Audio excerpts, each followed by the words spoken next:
And, one thing Bill Ross said that I would happily share with, I think he would be happy to share with folks is that, first of all, so our COVID restrictions prohibited us from using woodwinds at our session at Fox, which, to be honest, Bill Ross says that's the magic trick right there. Woodwinds, that's when you're orchestrating. The woodwinds are the thing that color the strings in a way that give them the support that I want to say deserve. It's not like they can't get the job done. I think the movie sounded great.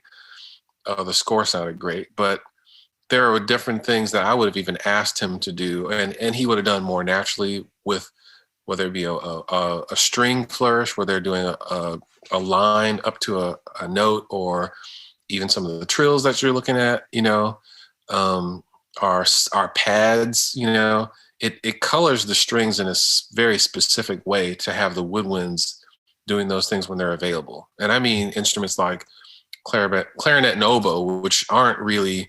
Actually, I decided early on that I was going to try not to use clarinet specifically on this because I felt it was quite Western. And my instructions, as you see in the flute parts there, was to Jerry Rotella, who was recording all of our flute stuff remotely on an island somewhere. If it's in the register of alto flute, even if it's written for C flute, I want you to use alto flute. Jermaine's frozen for a second. I almost feel like completing his thought that the alto flute would just give it a more of a husky. I don't want to use the word ethnic, but that's the only word that comes to mind. Yeah. Am I paused?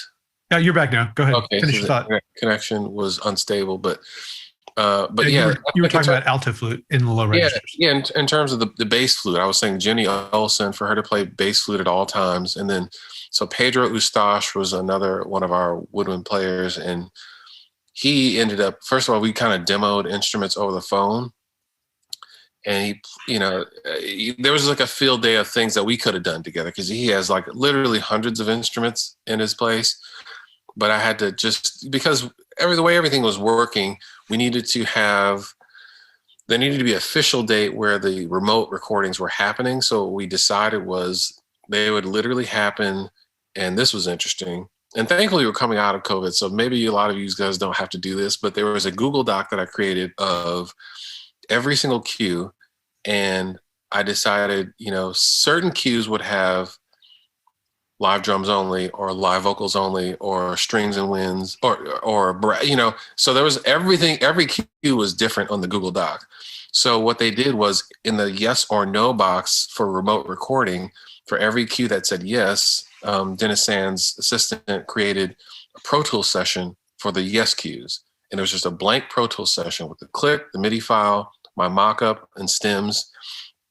And as we had these different Zoom calls with the different food groups, so to speak, it was like, basically, if you're playing on this cue, you grab that Pro Tools session. And there's not like, okay, we're going to send, it's just like, just grab it. There's going to be a generic blank session with everything set up. And then, of course, some people are using Logic, so they have to figure out how to set all that up. But so for Pedro, the idea was that he demoed these instruments to me, and I picked contrabass flute, which is an instrument that's actually taller than he is if he's standing up playing it. And then also the Fula flute, which both of those instruments, he played and sang through them at the same time in the moments you hear them.